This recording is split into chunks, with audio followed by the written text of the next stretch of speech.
be quite explosive for our last one of the day. Yeah, also can't wait for the mid lane. Both these guys have been so dominant in that phase.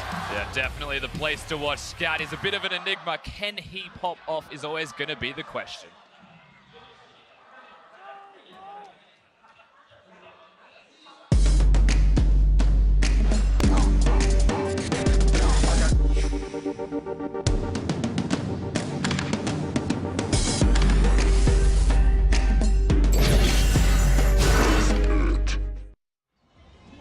Alrighty, a week almost done as we gear up to finish day number 3 here. C9 versus EDG. 1-1 for C9 as they move into this game. EDG with a big old bagel in the win column, sitting at 0-2. A very important game for these two teams. And Group A, the first group to conclude week 1. So these guys will be done until next week when their group will be decided on one day where each team play 3 games against each other. So important to go into that extra week of practice with some momentum. If C9 could win this, they are the favorites to make it out of the group. If ED lose, it is an absolute disaster after so many good early games. Yeah, definitely true. So they need this win now, try and reset the defeat and victory ratio for themselves, or week number 2 becomes rather dire. And it all starts through that early game pressure, and some changes have already come into effect here. Firstly, it's not Rek'Sai, it's Jarvan. It's still very good early ganker, but has a bit more of a wombo with the Rakan when they group up. And this, to me, speaking towards EDG, is a big win. They've got a utility bottom lane, and Meiko's a shot caller for the team. Clearlove's a shot caller for the team. Put it all together with the draft. That's a good start. So just to note, EDG 5-man invaded at level 1, didn't find anything. Mouse swept a ward that they killed with a sweeper trinket, and now he changed it back in. So EDG are really posturing for something very cheeky here, but a great ward is going to spot them, but they kill it. They kill it again. That's 2 ward kills already. A little bit of experience bonus too could allow for Clearlove to get a little bit ahead, but C9 just going to pull it anyway, and nothing really new. It will reset, so it'll buy some time, but EDG haven't contested it like what Peanut did in the last game. He's just going to go back towards his own blue buff, and he's actually not going to get a leash for that either. EDG want tempo in the bottom lane, and so this is a very awkward start. Jarvan also doesn't clear very well by himself. He gets very low on his first clear, so don't expect too many early ganks from Clearlove in this one. Also, the call by Scout, pretty bold choice as well. Yes, it helps him to stay, but Contractz is going to try and kill you with Jensen. So not having that extra health that you could get from a Doran shield is interesting. Well, a bit of damage here from Impact. Mouse going to run himself away. Should be safe for now as he backs up, and you mentioned that before, but it is a good time to check in on the mid lane as Jensen and Scout. Interesting start to the group stage for both of them, and as expected of the caliber of these players, instrumental in helping their team in the early game. That was really clean from Scout as well there to dodge out with the combo. One thing to mention, Jad, is that in the LPL, Lucian's a coveted pick against Syndra. They really do like it. Very versatile as well, but watching this game, top lane. Contractz, early flash from Mouse, might have needed it and probably did. Contractz gonna take some turret hits, but Mouse stays alive. Yeah, it would have changed that 100% 15-minute kill participation from both mid laners, because everything has been around the mid lane in the first 2 games of the groups for these guys, but Contractz trying to make his presence known, and that Shen is actually incredibly good into the Cho'Gath early, if you can get those trades, which Impact has. Of course, Mouse, if he gets the last hit, minions will be able to sustain himself more. So Contractz, though, it's not just once that he's coming to the top lane. The flash was burnt, the teleport was burnt, so why not make it twice? Clearlove, not to be seen. He's at red buff at the moment. Remember, he had a pretty rough clear. Exactly, and I don't think that Contractz 100% knows that or knows his path, but he feels fairly confident trying to get something done with the counter jungle of the Krugs. How patient will they be, and how much poke can Impact get on Mouse by the time this wave cracks? Thanks to turret hit to get some good damage done. Graphically Undying also proccing. And now Contractz, the wave is coming. He's going to take these Krugs. And the timing could be perfect, but Clearlove smells something. They might run into it. Oh, no, never mind. Oh, there was a Krug there. Ships passing in the night most certainly, as Contractz going to roam down. The junglers for now will avoid each other, and Impact takes his harassment advantage and goes back to base. Can walk if he needs to. We'll see what he chooses to do with that teleport early on. Funny how the Krug doesn't even despawn and Clearlove is able to pick it up. Just the timing of being able to back up Mouse is Clearlove being in exactly the right place, because that was a point of danger. And yeah, as you mentioned, it's just time to going back to full clear based on Clearlove's first back. He will be fine in the jungle now once you pick both of the small jungle items up. Jarvan's clear gets a lot more healthy, so the ganks have to now be respected by C9. You can see Scout certainly using Lucian's early laning aggression to bully Jensen here. A big wave that Jensen wants to try and clear, but Scout will make him pay if he can. 10 CS so far, and Scout is doing everything he can to hold this wave and bully Jensen. This is a big wave that will crash, so the 10 will shrink significantly. Jensen, even with the experience disadvantage, should be able to get some of that back. But Scout does have control, and through this control means that he can place extra vision down, or he can work with Clearlove if they choose to make a play. Yeah, and Pacing Time, how many times have I heard you say bully Jensen in the North American LCS? It just doesn't happen. Zero, big goose egg. So the fact that Scout is playing that aggressive, no wards as well, just shows an absurd amount of confidence, but he's dodging a lot of skill shots, he's keeping himself very high, and he brought cleanse, so at the moment, he's playing it just right. And Clearlove very sneaky. Engineers a nice gank here in the top side, but Mouse not really having it. Yeah, it makes you wonder if it was to a gank or to a counter gank. Contractz has been around here a few times. He's been hovering on the top side of the map. Now he isn't at the moment, but Clearlove might just find an opportunity of his own, staying up here for a very long time, however. This may be one of the most forced lane ganks I've seen in a while, but Clearlove tends to not visit lanes if he doesn't think he can get something done. He's going to hit the recall button now. Impact playing respectfully there, back in his lane. Yeah, I think that was 100% a counter gank attempt based on where the wave was.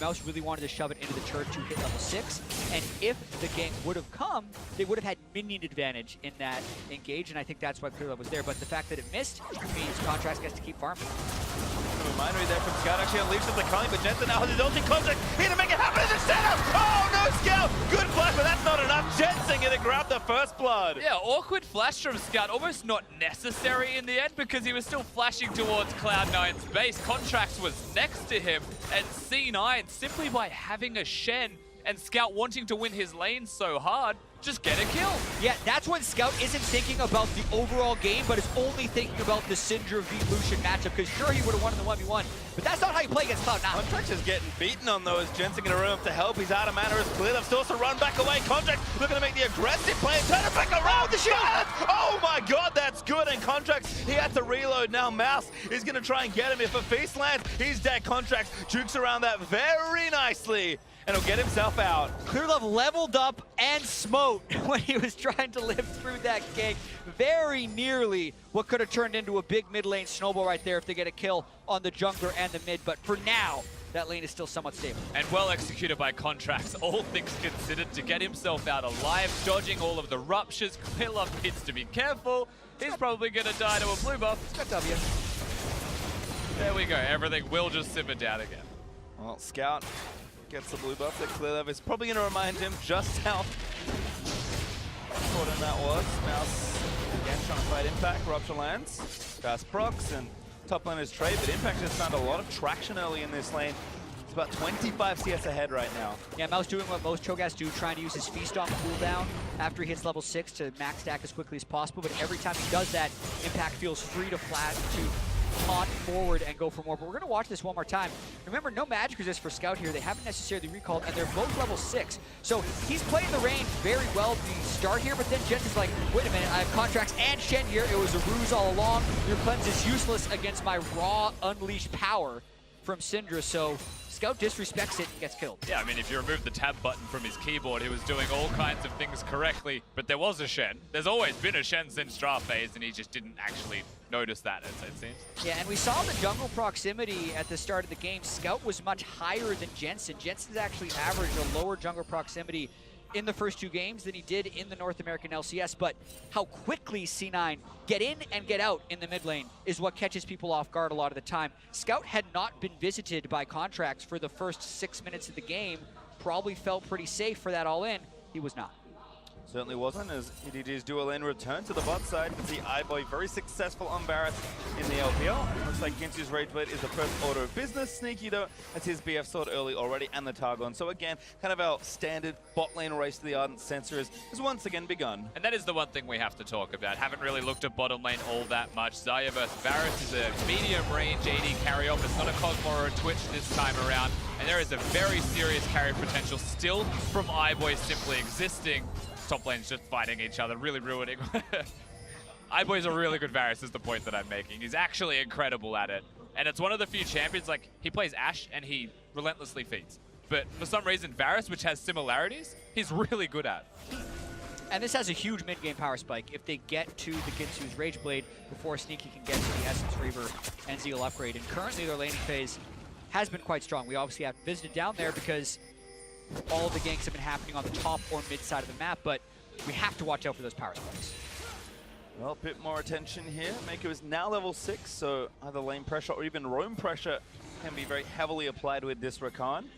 You also saw Impact earlier, still holding a nice 20 CS lead. Has been bullying Mouse with the Tiamat where he can, but getting his armor and getting his items. So right now, bot lane is going to start it up. Meiko missing that knockup, but Clearlove very sneaky is there. But Contractz now in the mid lane. This could prompt lots of action as Shen. He's going to roam in as well. A great cleanse up, but it's not enough as Impact taunts down and kills Scout. It's a party, and Impact has so much pressure in that lane. Boy, what a huge chain of corruption! Smoothie get a flash and try and get up, but Clearlove dunks him for the kill. And the immediate response from EDG on the bottom side of the map. However, Cloud9 did it earlier, they did it more successfully, and they were already at the turret when it happened. So it's still a big win for C9 here. EDG have responded, so we'll see how much more they get. Yeah, mid lane turret going down first. Very big in the grand scheme of this matchup, but change of plans for Clearlove. He's like, Scout, there's nothing I can do, man. That's a volatile matchup. The Syndra's gonna kill you whenever they press R on you because the Syndra's ahead.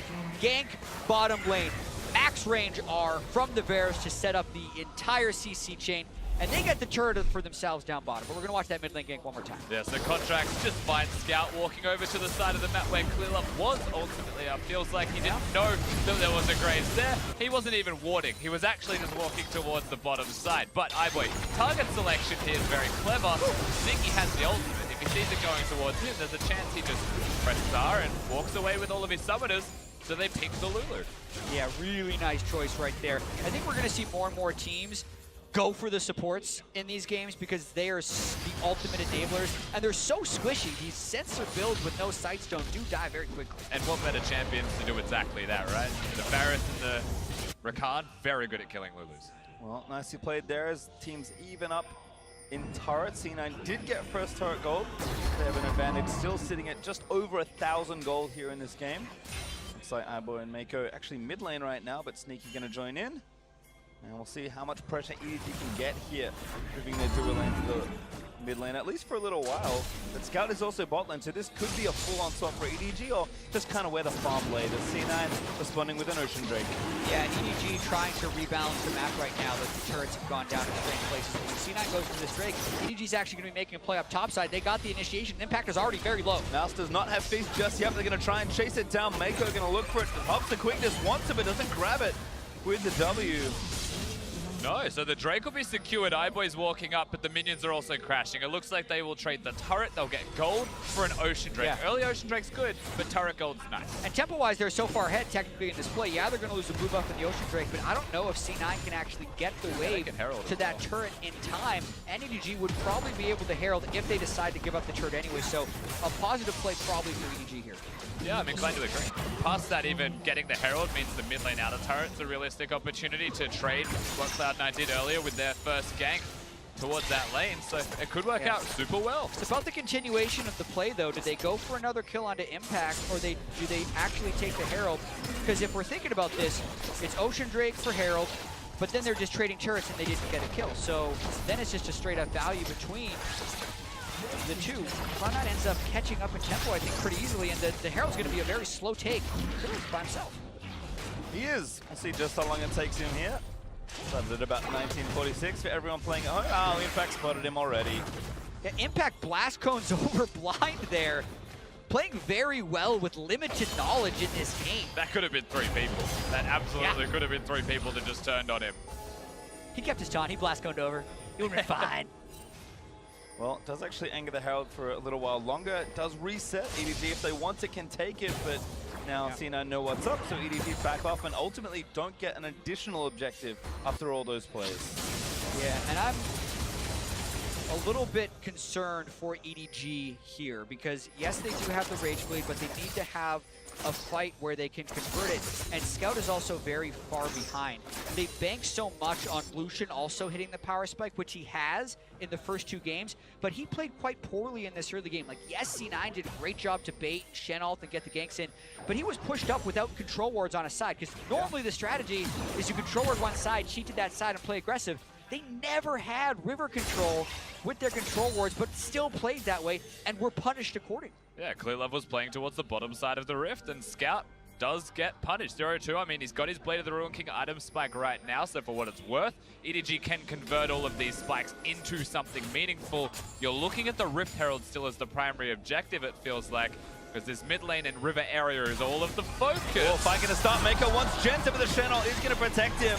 Shield is good, clear. Now maybe in trouble. Cataclysm's over. Nowhere else to go, and Impact grabs a kill. Now Mouse, who did TP in, is looking for something, but that's just one for C9. Starting to look rougher and rougher for EDG right there. Clearlove didn't have his flash up, thought there was no way out, and they're not respecting Impact Shen.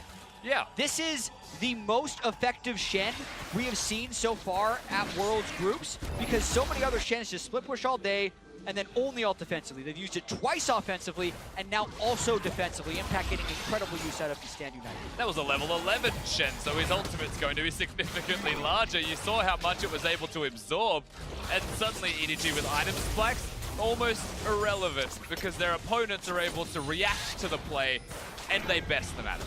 Contractz going to take his Rift Herald, does go down, and good tower to use it on in the top side. If he wants to go there, he will wander up there now as Scout was 1v2, just trying to get a bit more farm.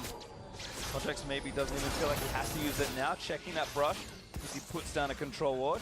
C9 going to be in the turret lead only briefly, very shortly, as C9 Sneaky and Smoothie are going to grab this one. Yeah, they're in the midst of a C9 snowball. When C9 wins, they tend to win kind of in the same way. If they can get a decent early game lead from play-ins to the victories at groups here, they've had a really good progression with the way they achieve victory. Currently, they're on pace for that, and it's about EDG to try and disrupt that. They're going mid right now. They still have the sensor, they still have the Rage Blade, and they're stacking it up. Expect C9 to defend. Another good response here from EDG, but the taunt lands into the Scout. He cleanses it up pretty quickly, but the damage may already be done. I think he actually tanked turret aggro as well. Feels bad. He is way too aggressive this game and is not recalibrated. No, not at all. He's going to tank it. It wasn't a Syndra ultimate. I think could have killed him if there was a position to do so. We get to watch this mid lane fight once again. Notice how large the Shen shield is when it comes in. That negates so much damage because iBoy, he cannot attack. He's meant to be the one attacking to do all of the damage for the team. But also, C9 was absolutely there for a counter gank. They just had more people. For sure. And they did a long range engage with Rakan Jarvan, and they just had no reasonable way of following up. And I like the idea, right? Force against the team that's starting to get some control of Summoner's Rift over you. But when you're forcing that hard, it's never going to be successful unless you are just significantly better players. And I wouldn't say that in this game. Certainly that gold is starting to accrue very rapidly. C9 actually up 4,000 gold here at the 18-minute mark. We've got a Drake spawning in 40 seconds. Cloud Drake will be up next, and Baron, of course, makes his first appearance in this game in just about 2 minutes. So EDG, it is good to see them making plays, but again, have to make sure that everything is rightfully in position. C9 have done a great job both on offense and defense, and again, looking to snowball that lead. Rift Herald still here for Contractz. My puppet here for this mid-tier 2. Stun lands, clear low.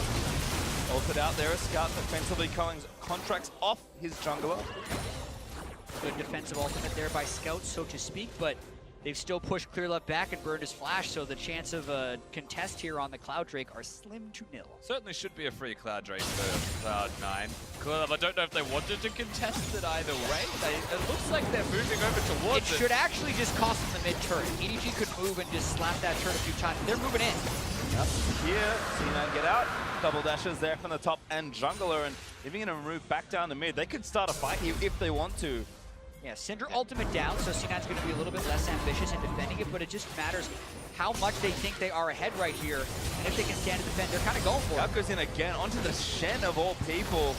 EDG still here with the wave clear is very good. Exactly, and that's why they couldn't push in the first place. They walked over to the Drake. They cleared a wave, Cloud9 then moved to the Drake. EDG are like, well, we can respond with clearing a wave, but that doesn't actually allow us to push. Same thing happens here as well. Graves Q, Syndra has all of the spells to clear waves.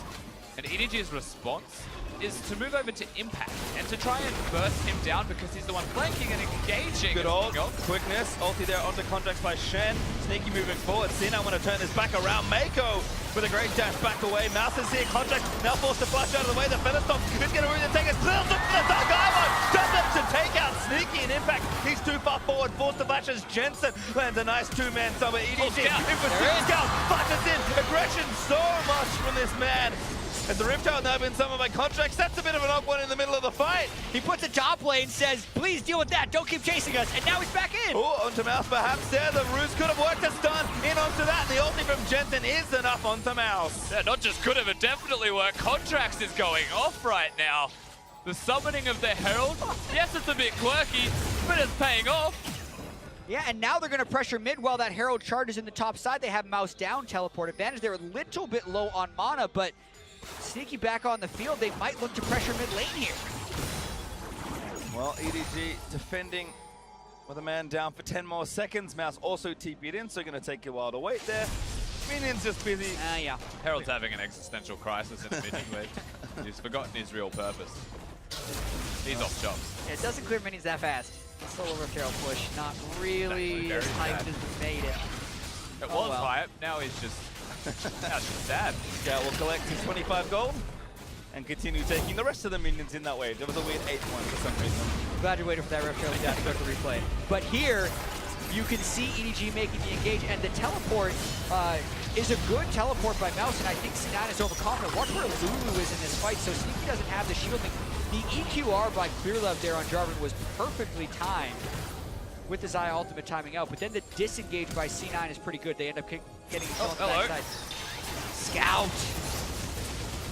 All right, well, he pops the calling. Sneaky, though, going to keep moving in Jensen's series on Contractz. Never mind, he's also there, and Jensen, I think he's just going to opt for the kill. Stun lands in, and Contractz, he's the lucky man today. That's not just the duo lane of C9 that are here, it's all of the cavalry. There's 4 of them to secure. The mid laner of EDG now around the Baron buff at 22 minutes. They've got a lot of damage to do it. If Impact's there to tank, though, they can at least pressure it. They have a TP advantage and a numbers advantage on the Rift, so they either get the turret or a very powerful play around the Baron pit that is really difficult for EDG to check.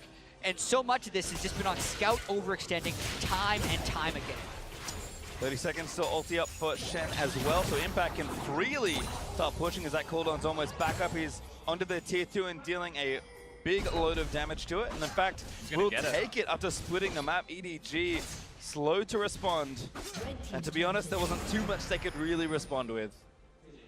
That will put them at a sizable gold advantage across the board. It hasn't really substantiated in any major item purchases except for mid and jungle, though, specifically. So those are the 2 places that we'll have to continue to watch. Who better to have it, of course, for Cloud9? I'm not going to say anything past that point. Yeah. Also, the 4 pairs of Ninja Tabi against the largely physical and auto-attacking team of EDG has been very effective at muting a lot of their damage that EDG is trying to engage on them. The Shen shield's just even more effective, as well as the Lulu shields when they're building those resistances on every squishy champion. EDG again, and to look for a play. Meiko and no flash, but has the ult ready.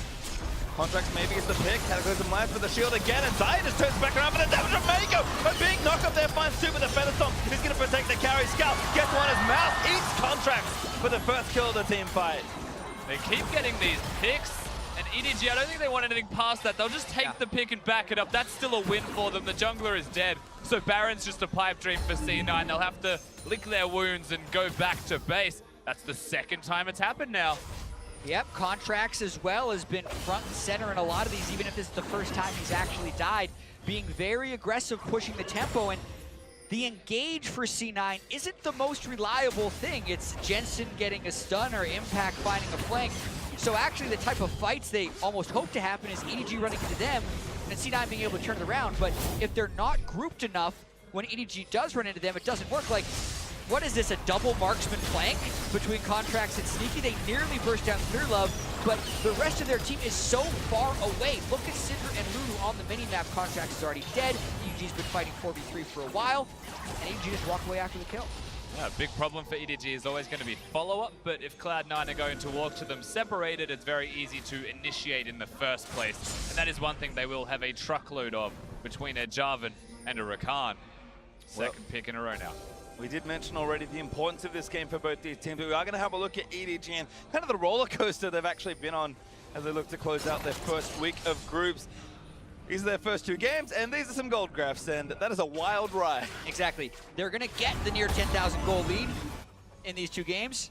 When are they going to blow it was been the question. But in this game, they actually have never had control. This is a completely new experience for EDG in this particular group stage. Yes, they could come back from deficits in the LPL, but Worlds is also a whole nother story. C9, actually not the best team at closing victories, but do win fast when they win. And amusingly, that is a concern for both of these teams. How do they close out when they get those leads?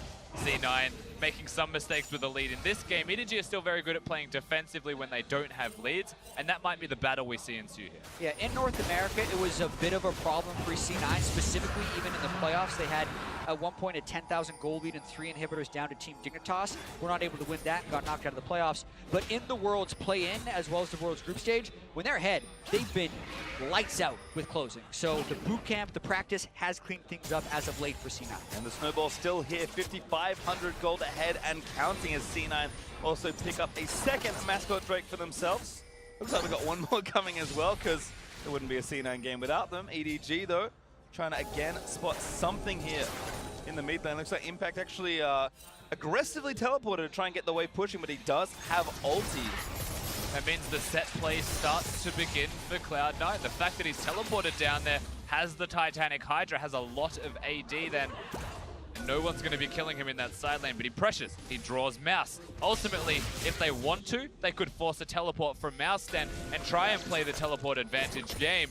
But the problem with what Impact has done is that he's used one of his 2 teleports. And so if he ever teleports to a play, he's not going to have one himself. Shen usually has an advantage with that. Exactly. You're wondering where C9 would try and make that force, or they're just waiting for EDG to try and get vision. Syndra's still a very threatening pick champion if they can get any type of fog of war advantage. That's why double Farsight Totem on the side of EDG wants to make sure they're not face checking when necessary. And even just pulling the Cho'Gath away really helps the vision game, because Mouse is the guy who needs to be face checking. No one else is nearly as tanky, and if they get caught by a Syndra stun, they're probably dead. Which is very curious, because both tanks are going to be the top laners that are on the side lane. The one difference is that Shen's ultimate can make a tank out of someone, Lulu's shields and ultimate can make a tank out of someone, where Rakan's shields are much less significant in that respect, and is more there for the engage. So C9 have a slight edge, even in a no-tank battle. Well, again, C9 certainly doing a lot of preparation here around the Baron. Their wards are starting to go down. Face check there. iBoy again gets the root, but a good little buffer there from Contractz. Boosting just enough to get out from Clear Love. Meiko forced back, though, and the ultimate did come in from Impact. Teleport cancel, stand united. So neither team actually has the global right now. The question is, does C9 just start the Baron with this control ward, knowing that Clear Love's flash is down and he's a little bit worrisome, or do they just force in? Another one of those Contractz face check initiations, so to speak, but doesn't net anything. Sometimes that'll do as Contractz laying into Mouse. It does a lot of damage right now, actually, to the Cho'Gath. He is laying into him. With all of the ultimates gone from the bottom lane of EDG as well, a fair amount of the engage is missing, and C9 still have that tempo, still have that advantage, and that is why Contractz is able to play so forward and so aggressive. They're making it work even though they're brute forcing it. Yeah, still this 5,000 gold lead, still just trying to get down these turrets, and EDG couldn't think about an initiation here, but it would be risky. Well, turret down. Nice play from C9 to grab themselves an objective. Damage on the Mouse as well. He's actually not that tanky in the face of effectively 3 carry champions. A great stuff from Jensen. Leap in with a massive taunt, and Jensen grabs the insta double kill. Clear Love does not live as Jensen. He's going to grab the triple Contractz, taking a lot of heat, but he lives just barely by a shield from Smoothie. And Impact back to protect his team. Oh, amazing play. Impact with the engage. We say they don't have much of it, but clearly they have enough with Impact on Shen this game. He is playing out of his mind. Yeah, Taunt's unreliable, but not in this case when Impact's able to make that hit. C9 straight back over to the Baron. and there is no way EDG can get in here. They have no chance, and a big lead in time window for C9 to try and close out a game. Scout may get the mid lane shirt off of this one. He earned it after all the pushing he did. No, he doesn't get it! He's going to live to tell the tale as well. Looks like yes, but he doesn't even get the turret. Heartbreaking. Watch Impact right here on the Shen to get this.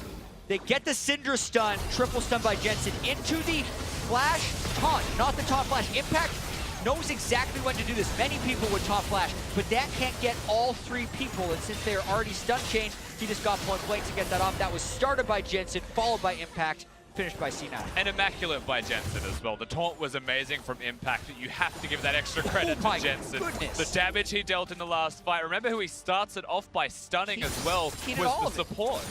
That was just a Jensen one-shot of all of EDG.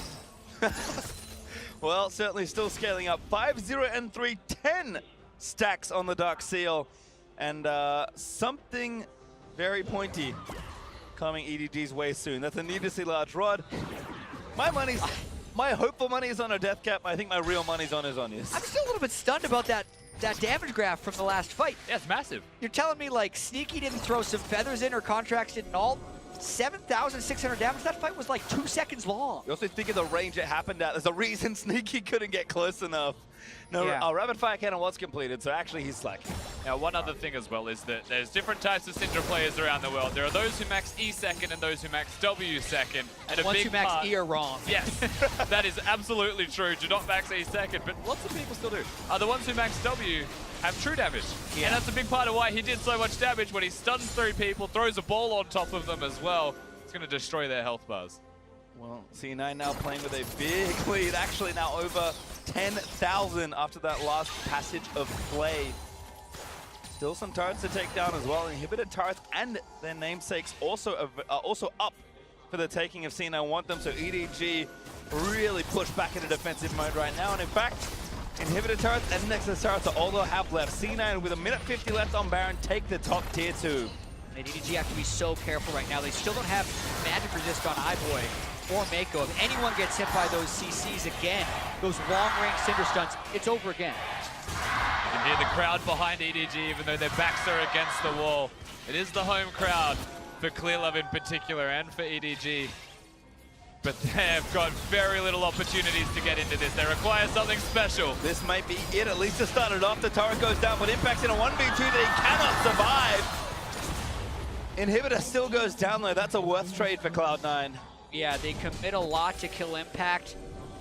They get the gold for it, but the Siege Breaker happens for C9. An easy push through with that Inhibitor taken down during the Baron power play. And oftentimes you could criticize someone for an isolated death, but in that case it is absolutely worth it to break that Inhibitor because EDG isn't going to get much off the back of it, you would think. Yeah, absolutely. This is one of those moments where EDG probably decided to lose an Inhibitor to save the game, which feels really bad to say, right? There is not going to be an Elder Drake up, so you can take that as a consolation if you're EDG. Yep. There's no concern with having the top Inhibitor gone. On the opposite side of the map, the Elder Dragon spawning, so just Baron. That's the primary concern. They choose to kill Impact so they can't get more than one inhib. Yeah. They sacrifice one. It feels like chopping off the leg to save the body type of thing. Like, it feels really bad for EDG. Risky decision to do that. I think you're right. I think it is the right call, especially being able to pick up the Cloud Drake on the back end.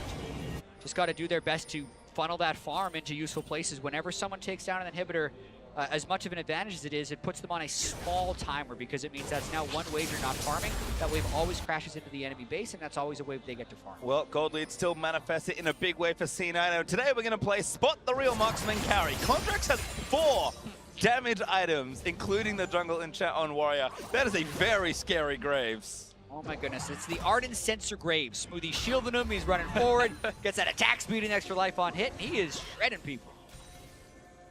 I guess that was the reason Mouse looked a little squishier than usual up against Contractz. That'd do it.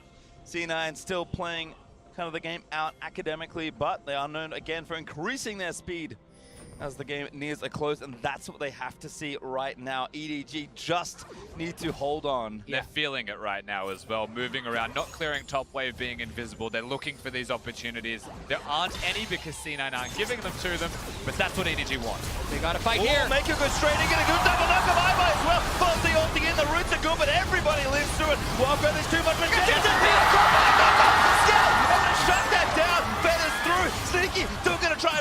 play. This Xayah is big.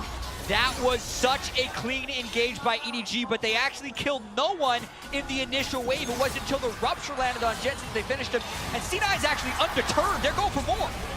Still have 2 marksmen, so not a big There's problem. the TP. EDG, a huge flank TP from Mouse, and C9 respect that Mouse needs to find something here, but he just can't. It's to push them away, but he's in trouble. Yep, Veda's through again. So much damage to these. Oh, no! Damage shields impact. Barely going to miss that taunt, but C9 undeterred. Scout back into the mix, and Sneaky does manage to kill Mouse. Sneaky though still living. Smoothie no ult, but he has the shield. Sneaky again just going off in this team by the Contractz. A step too far, perhaps the Spirit Refuge. Scout really wants more, but they cannot close that fight. Amazingly, it's 1-for-1 because that was such a close fight. And the inhibitor is still alive, so there are worse things that could have happened to EDG at the end of that. The teleport from Mouse was not to kill them, it was to get them away from the damn inhibitor because Scout had to go back to base. This is all just damage control from EDG, but the engage they had in the middle lane was one moment that C9 pushed forwards, and EDG took it. Yeah, EDG got womboed by SKT with a huge lead yesterday. They tried to do it themselves. They're going all in with this one. Flash gets 2 of the carries. I count Contractz as a carry, but the redemption and the shields and no Orianna or Twitch to shed through like was yesterday makes it so it's played. But the rupture lands and they do get chances. And the biggest miss was that it didn't hit Smoothie. If it found the Lulu when he went forwards, they might have won the fight. C9 though. Again, going to replay this, and like you said, Scout, very defensive TP, but a necessary one.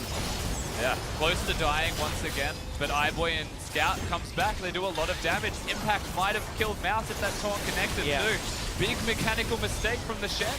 Yeah, very rare to see him miss that stuff. C9, as you can see, camping Baron on respawn before EDG is going to make back the base. We've got to get back to that Baron. Clearlove might be going for a steal. Oh, Clearlove, he's trying to get it, but a great taunt from Impact will stop that. Sneaky gets the last hit on the Baron, and C9 back on the power play. Yeah, this power play should mean the bottom lane inhibitor. If they're able to push mid at the same time, then it should actually be all 3, and then it's EDG's turn. They have to make the engage again, but Rakan has no flash this time. Varus has no flash this time. There's so many summoners gone. Yeah. How are they going to do it? It's probably a 3-inhib cycle, but they got to try, you would think. And when we look to their captain, Clearlove, the soul certainly of this team, especially in his hometown of Wuhan, but Meiko must make the play without his flash. His ulti is up right now, but EDG are running out of time. Yeah, no flash on Clearlove either, just the initiation tool's not there, down 5 flashes. They're just having to stand and watch while C9 takes this, and C9 knows full well that EDG used all of their initiation in that last fight, so got to be careful not to group up. Smoothie is the key, as you mentioned, staying behind that engage to prevent the catastrophe of a full-on initiation. Now 3 inhibs down, Baron up. Eventually, EDG's going to have to go. They will have to with 3 inhibitors gone because the super minions now double up. They'll start to push in about 1 minute from now. It's going to overwhelm the EDG base. But in 1 minute from now, flashes are up and available. So when do they go in this window? All right, we got Meiko's flash. When that is up there, guaranteed to go. But do they have enough time? Do they have to go earlier? 3 seconds, it's almost up. Meiko, he must have his moment now. Impact though, finds that taunt. That's so much damage on the Scout. Meiko needs to find the angle, but the carries they can't find it. Staying very far apart. Redemption is going to reset the situation. His mouth does eat a stun, but he will live. 1 Nexus turret though is down. Cloud9 might just win by the minions helping them finish the game right now. EDG have to go or C9 beat them. Kron's flash is up. It's going to happen in the next few seconds if it's ever going to happen. 2 minutes, that's a Baron. Meiko goes in, needs to make the play, but all the shields in. Sneaky getting low, but Jensen, that's the dreams crushed. Meiko dead, Clearlove dead. Everybody from EDG is just falling down. An Impact, he may have died, but Cloud9 today, they will pick up their victory. 2-1 now in this group. And the fans here will be disappointed, but Cloud9 will take the win.